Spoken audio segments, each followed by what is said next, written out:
Alhamdulillahilladzi khassana bi asyrafi kutubih wa arsala ilaina akrama rusulih wa ja'alna min khairi ummatin ukhrijat linnas na'muru bil ma'ruf wa nanha 'anil munkar wa nu'min billah.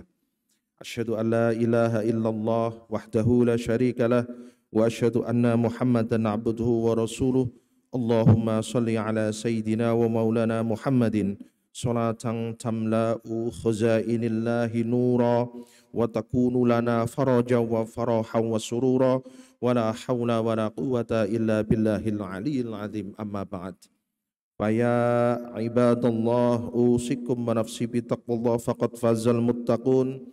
Ittaqullah ittaqullaha haqqa tuqatih wa la tamutunna illa wa antum muslimun.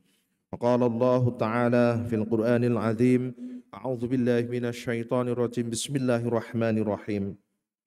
Huwallazi ja'ala lakumul arda dhalula famshu fi manakibiha wa kulu min rizqihi wa ilaihin nusyur.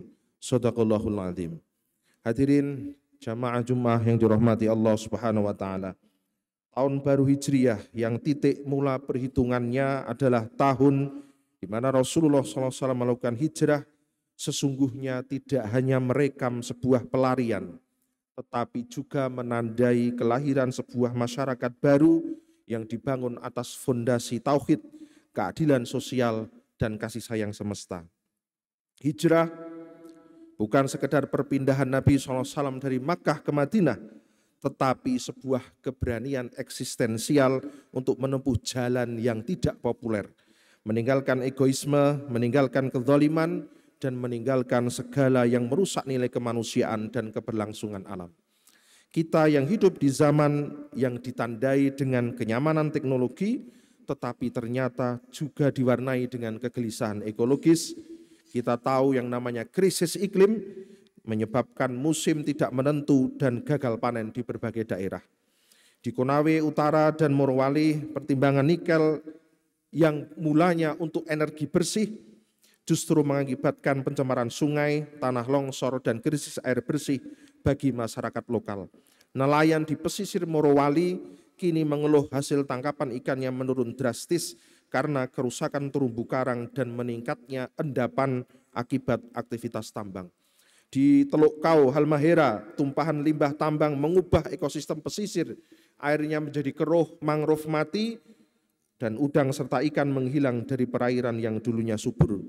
Proyek tambang raksasa di sana menciptakan pemusnahan hutan secara massal dan konflik lahan dengan masyarakat adat. Hadirin dirahmati Allah Ta'ala, menurut data dari Badan Riset dan Inovasi Nasional tahun 2024, lebih dari 48% masyarakat Indonesia kini tinggal di wilayah yang berisiko tinggi terhadap bencana iklim. Sementara itu Walhi dan Jatam melaporkan sudah lebih dari 700.000 hektar lahan tambang yang berdampak langsung terhadap wilayah permukiman dan pertanian rakyat. Lebih dari itu semua, sejumlah riset saling menguatkan. Di perkotaan, 75% sampel ibu, ASI dari ibu, 75% sampel air susu ibu di kawasan perkotaan terkontaminasi mikroplastik, menandai bahwa krisis lingkungan telah menyusup hingga ke ranah paling intim dalam kehidupan manusia. Kita boleh jadi memakan ikan yang ditangkap dari laut yang telah tercemar merkuri. Kita boleh jadi minum air yang mengandung residu tambang dan menghirup udara yang melebihi ambang baku mutu. Pertanyaannya, apakah ini yang dinamakan kemajuan? Pertanyaannya, atau justru ini pengkhianatan peran kita sebagai khalifah di muka bumi? Allah Ta'ala berfirman di dalam surah Al-Mulk ayat 15, Huwallazi ja'ala lakumul arda dhalula. Dialah yang menjadikan bumi tunduk untukmu. Famshu fi manakibiha wa kulu min rizqihi. Maka berjalanlah di segala penjurunya dan makanlah sebagian dari rizkinya. Wa ilaihin nusyur, dan hanya kepadanya kamu akan dikembalikan. Imam Fakhruddin Ar-Razi dalam kitab Mafatih Al-Ghaib menegaskan bahwa kata zalulan yang berarti bumi dijadikan tunduk itu adalah agar manusia dapat memanfaatkannya dengan mudah, tetapi bukan untuk ditaklukkan, bukan untuk dieksploitasi dengan serampangan. Kemudahan itu kata Imam Ar-Razi adalah bentuk nikmat sekaligus amanah. Kalimat lakum, untukmu, menunjukkan bahwa manusia hanyalah pemegang amanah, bukan pemilik mutlak. Adapun penutup ayat wa ilaihin nusyur menurut Imam Ar-Razi adalah isyarah bahwa segala tindak manusia di atas bumi ini akan dikembalikan kepada Allah untuk dihisab. Sementara itu Sayyid Qutb dalam kitab tafsirnya Fi Dhilal Quran memandang ayat ini sebagai penegasan bahwa kehidupan kita di bumi tidak boleh dilepaskan dari kesadaran spiritual. Bumi yang ditundukkan bukanlah arena bebas, tetapi ladang ujian untuk melihat siapa yang jujur di dalam imannya.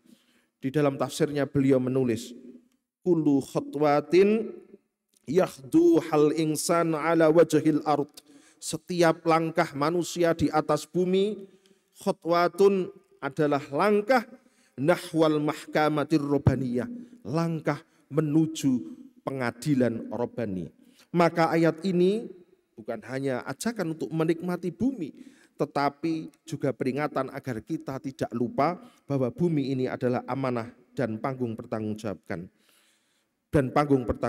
Menariknya hadirin yang dirahmati Allah, kedua tafsir ini datang dari zaman yang berbeda.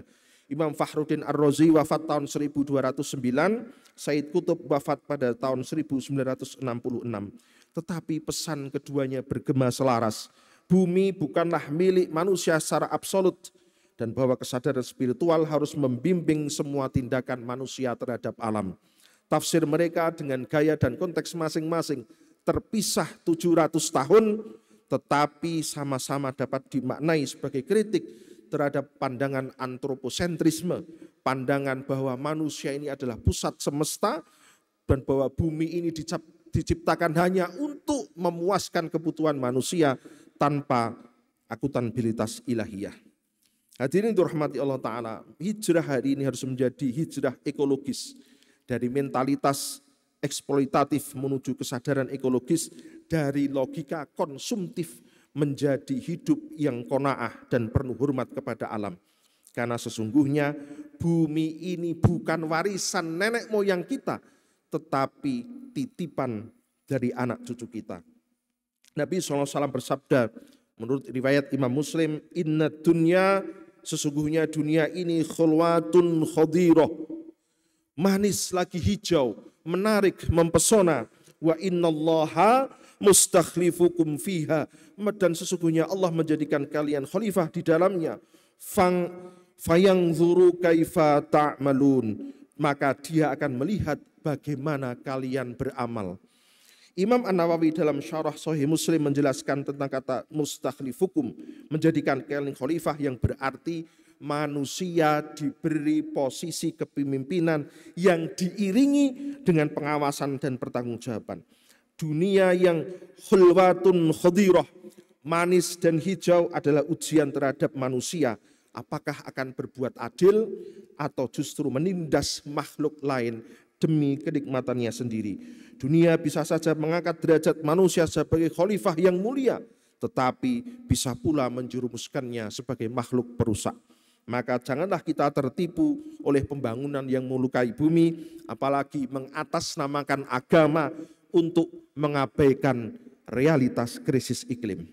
Banyak dari kita yang merindukan nilai-nilai Islam itu menjadi laku urip, jalan kehidupan, tetapi lupa bahwa menjaga bumi adalah bagian dari maqasidus syariah, tujuan dari diberlakukannya syariat. Hifdzun nafs, menjaga jiwa. Hifdzun nasl, menjaga anak keturunan kita. Dan satu lagi adalah hifdzul bi'ah, menjaga lingkungan kita. Hadirin yang dirahmati Allah Ta'ala, di dalam surah Shad ayat 27, Allah Ta'ala mengingatkan kepada kita semua. Wa ma khalaqnas samaa'a wal arda wa ma bainahuma batila. Kami tidak menciptakan langit dan bumi serta apa yang di antara keduanya itu secara sia-sia. Imam Al-Qurtubi dalam tafsir Al-Jami' li Ahkam Al-Quran menyatakan Ayat ini adalah bentuk kritik terhadap cara berpikir yang memandang dunia, memandang bumi ini hanya sebagai alat, bukan sebagai ayat. Merusaknya berarti mengingkari hikmah ilahi. Sementara itu Imam Al-Alusi dalam tafsir Ruhul Ma'ani menafsirkan kata batilan bukannya sebagai sia-sia, tetapi juga sebagai sesuatu yang bertentangan dengan kebijaksanaan dan keadilan ilahiyah. Menurut beliau, siapapun yang memandang ciptaan Tuhan tanpa makna atau tanpa tujuan akan terjerumus ke dalam kekeliruan pikir dan kebangkrutan spiritual. Dalam konteks saat ini, tafsir ini dapat dimaknai sebagai kritik tajam terhadap aktivitas tambang ekstraktif yang merusak lingkungan secara sengaja, seolah bumi diciptakan untuk dieksploitasi, bukan untuk dijaga. Ini adalah bentuk pengingkaran terhadap hikmah Tuhan yang menciptakan segala sesuatu dengan keseimbangan dan tujuan mulia. Hadirin yang dirahmati Allah Subhanahu wa taala. Hijrah ekologis adalah tuntutan iman. Karena iman bukan hanya naik ke langit, tetapi juga membumi, merawat keberadaan bumi Ibu Pertiwi. Ia adalah kesaksian bahwa kita tidak hidup sendiri di dunia ini, dan bahwa setiap jejak kaki langkah kita, setiap keputusan dalam konsumsi sehari-hari kita, setiap sikap diam kita terhadap kerusakan akan dimintai pertanggungjawaban. Mari kita mulai dari hal yang kecil namun bermakna, mengurangi sampah plastik, menghormati ruang hidup masyarakat adat, dan bersuara tegas menolak proyek-proyek yang merampas ruang hidup rakyat dan merusak lingkungan. Hijrah ekologis adalah mencampakkan keserakahan untuk menjadi umat yang bertanggung jawab. Hijrah ekologis adalah beralih dari kebisuan menjadi keberanian untuk membela bumi. Hijrah ekologis bagaimana Nabi SAW membangun peradaban Madinah dengan menanam pohon, mempersaudarakan kaum, dan menjaga air bersih. Maka hijrah kita di masa kini harus mencerminkan cita-cita itu semua. Membangun dunia yang layak dihuni oleh anak cucu kita. Sebuah survei global oleh Deloitte tahun 2023 menunjukkan bahwa mayoritas Gen Z merasa kecewa dan terbebani oleh generasi sebelumnya, terutama para pengambil kebijakan karena kurang serius dalam menangani krisis iklim. Meski mereka dan banyak generasi muda kini paling sadar tentang bahaya tentang krisis iklim, dan mereka menjadi sandaran untuk perubahan, mereka juga menyadari bahwa waktu tidak cukup jika hanya menunggu mereka duduk di tampuk kekuasaan. Perubahan harus dimulai sekarang dari semua lapisan masyarakat, terutama dari para pemegang kekuasaan yang ada saat ini. Semoga tahun baru ini bukan sekedar pergantian angka, tetapi menjadi momen bagi kita untuk meluruskan arah, menata ulang nilai, dan menapaki jalan hijrah yang tidak hanya menyelamatkan iman, tetapi juga menyelamatkan bumi, sebuah hijrah ekologis. Barakallahu li wa lakum fil Qur'anil azim wa nafa'ani wa iyyakum bima fihi minal ayati wa dzikril hakim. Aqulu qouli hadza wa astaghfirullahaladzim li wa lakum wa lisairil muslimina min kulli dzambi fastaghfiruhu innahu huwal ghafurur rahim.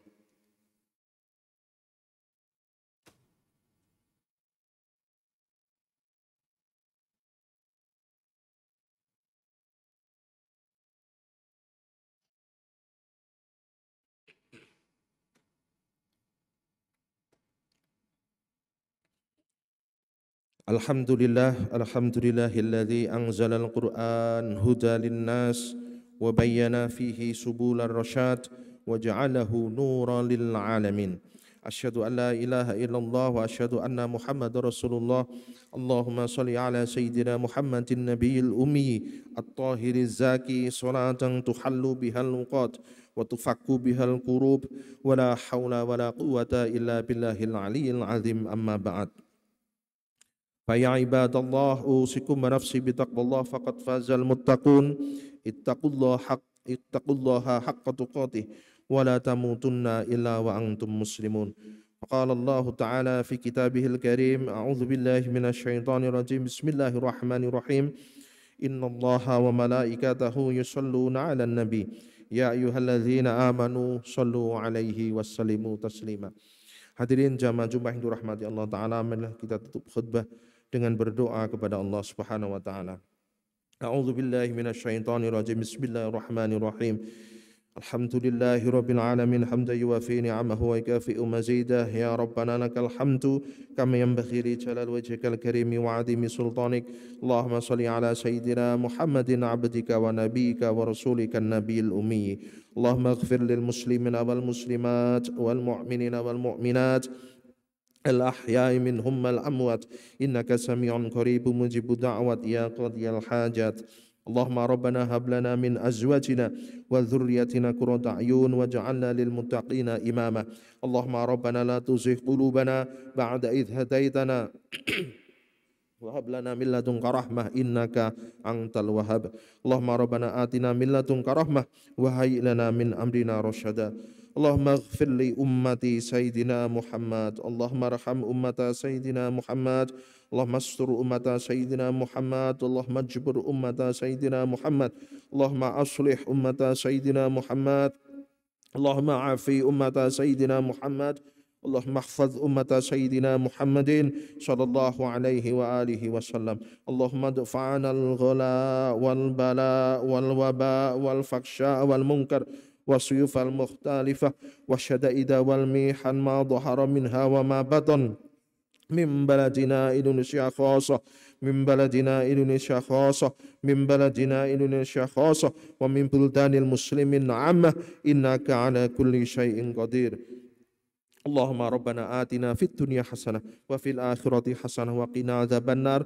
اللهم ربنا تقبل منا إنك أنت السميع العليم وتب علينا يا مولانا إنك أنت التواب الرحيم ودخلنا الجنة مع الأبرار يا عزيز يا غفار يا رب العالمين. وصلى الله على سيدنا محمد وعلى آله وصحبه وبارك وسلم.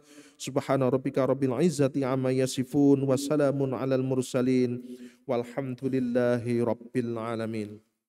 عباد الله إن الله يأمر بالعدل والإحسان وإيتاء ذي القربى وينهى عن الفحشاء والمنكر والبغي يعظكم لعلكم تذكرون فاذكروا الله العظيم يذكركم ولذكر الله أكبر.